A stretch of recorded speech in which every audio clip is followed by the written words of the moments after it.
Zach Keenan here for Devil's Digest alongside publisher Rabino. We just finished up the very first week of spring football practice, so that's in the books. And with these 4 sessions, we have some observations. First of all, being Zach Hill, the new offensive coordinator. He comes to a new program. He's got that formerly a true freshman quarterback. What changes with that, Hode? Well, I think with Zach Hill, it really came as advertised as far as an innovative offense with a lot of shifts, a lot of motions pre-snap. And it's funny, when you talk to defensive players and coaches, they admit that sometimes that does confuse them, and they're making it sound like that the vast majority of their opponents might be easier to play against because they're not going to throw everything in the kitchen sink at them when it comes to their lack of shifts of motion, so to speak. But I think we've seen a lot of throwing to the tight ends, and I know that's music to the Arizona State's fans' ears because for years now we've heard we want to get the tight end more and more involved in the offense. And I'm not saying that former offensive coordinators didn't try, but with Zach Hill, he is definitely making it a point for it to happen. And I think one of the end results of that is the improved play of Curtis Hodges. I'm not going to say that he was perfect all throughout the first 4 practices, but I think that we are seeing almost a redemption tour, if you will, of Curtis Hodges, who really had the first 3 years here on campus really to be tough ones, injuries, other issues. And I think for the most part, we're seeing somebody that can truly be involved in the passing game, and I think a lot of it has to do with Zach Hill. I know fullback Case Hatch, somebody who already embraces the position to begin with, whether it's blocking, whether it's running routes out there. That is another feature that we're seeing quite a bit that is different from last year. And when you talk about the wide receivers, I think that Brandon Pierce, a junior college transfer from last year, who really was buried behind players like Frank Darby. I mean, probably especially even Kyle Williams because he does play the slot. This has really been a breakout party, I would say, for Brandon Pierce. If I had to talk about one of the more impressive players on either side of the ball, the first week of practice, Brandon Pierce, the wide receiver, is definitely one of those players. So I think this offense is really exciting to see. I know sometimes you have to be careful of how innovative you want to be because we do see sometimes false starts because of those motions and shifts that we talked about in pre-snap. But that's something that I'm sure is going to get much better by practice 13, 14, 15 than is right now in practice 4. But I think ASU fans have a legitimate reason to be excited about this offense. It's really going to be fun to see. It's rejuvenated, it's innovative, and on the other side of the ball as well, a departure from that 3-3-5 Rocky Long influenced defensive scheme. And Ashari Crosswell said today that he's so excited for this 4-3-4 because it's got more NFL, pro football influences. How have you seen the adjustment to that scheme so far? Well, I think Ashari Crosswell, I don't know if he said that in the interview or not, but you should be happy that you have 4 down linemen right now as your base defense, because as a secondary, it goes without saying that when you have an effective pass rush, your life as a secondary player is that much easier. When you have quarterbacks having all the time in the world to throw the ball, that becomes an issue. And look, and I think players and coaches have been very careful not to trash the 3-3-5. I just feel like the 3-3-5 is a great system to work with if it does have the right depth and talent of defensive linemen. And I think maybe in 2018 more than 2019, we did see that. But last year, I think just the way the defensive line was playing, and a lot of also inexperience as well, maybe the 3-3-5 wasn't working as well as it should. So now with 4 down linemen, really putting a lot of emphasis on the pass rush, and we see sometimes even linebackers forming a 5-man front in obvious passing situations. This is really defense that, again, secondary players like Ashari Crosswell should really love because quarterbacks, as I mentioned, are really not just going to roam free out there. I really like the new defensive line coach, Robert Rodriguez. I know sometimes people are sick about hearing about the NFL model that Arizona State is trying to put in there, but just when you talk about a guy like Robert Rodriguez who will run a drill and tell you right off the bat before even running the drill, this is an NFL pass rushing drill, or this is how things are done in the NFL. Players should be really excited to hear that and to know that if they can really maximize their potential, maybe that acclimation to the NFL is just a little easier compared to other players who really don't go for the same drills that Arizona State does. But Arizona State defense, I think the book is pretty simple on them right now. Linebackers, secondary, a lot of experience, a lot of proven players. But defensive lines, things still need to be figured out. But I like that they're figuring it out with a 4-man front and not a 3-man front that really just puts that much more pressure on a position that probably could use a scheme that's going to make their life a little easier. A 4-3-4, I think, does achieve that. And if I had a nickel for every time I heard pro model, I'd be a rich man. But you talk about the pro model and these guys like Robert Rodriguez who are they have these great NFL connections. Naturally, with all these new coordinators and coaches, there's a completely different vibe to practice. How's the adjustment to that vibe been just through these first 4 sessions? Yeah, look, let's not fool ourselves. It's not that Arizona State came off a horrible year in 2019, but sometimes when you have those fresh pair of eyes and pair of ears that the players have to deal with, maybe second teamers, reserves, players that redshirted last year, maybe need a new set of eyes to really judge them and maybe not have any preconceived notions.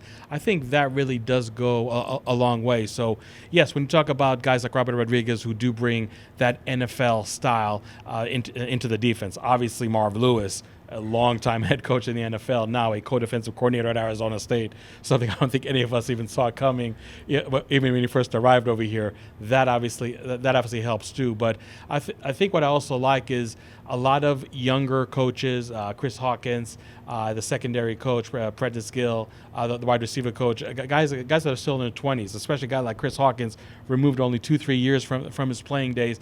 That resonates a lot with the players, because I'm not saying that players will not listen to a coach in their 40s or 50s, but when they know that they talk to a coach in their 20s that can relate to so much that they're going through right now, I think that really does go a long way. I think younger coaches really do bring that vigorous attitude and just a little more pep in the step in both players and coaches. I think that is also a byproduct of that. So I'm not saying that players are just hootering and hollering and out of control. That I'm not going to imply that at all. But I do think that just the general vibe right now is just a rejuvenation vibe, if you will. And again, there is a very solid foundation that these new coaches have to work with. It's not like ASU is starting from scratch by any means, but I just feel that with the new attitude and the skill set that a lot of these new coaches bring with them, I think that's going to really result in a lot of positives. But, at the end of the day, we're only talking about first week of spring practice. A lot of it has to be taken with a grain of salt. Today was only the first day in pads. And, yes, we saw some running backs like DeMonte Trainum and Daniel Nada, the 2 true freshmen. I think there's a lot to be excited about. Now, don't get me wrong. Filling the shoes of Eno Benjamin is going to be a really impossible task. But when you have that running back by committee and have guys like Trainum and Nada as your base, I think that is a very, very good base to work out of. And I think a lot of young wide receivers out there, or inexperienced ones like Brandon Pierce, can try and pick up the slack when guys like Brandon Ayuk and Kyle Williams are no longer with the program. It's too bad that Frank Darby is injured right now, but he should be back before spring practice ends. But that does give a lot of reps to other younger guys, Ricky Purcell, Jordan Curley, Jordan Porter, and a guy that I think you really need to look out for is a local Tullison wide receiver, Andre Johnson, who actually redshirted last year. He took a lot of first-team reps with Frank Darby out today. That is one player that I definitely would keep an eye on. I really think it can surprise when everything's said and done.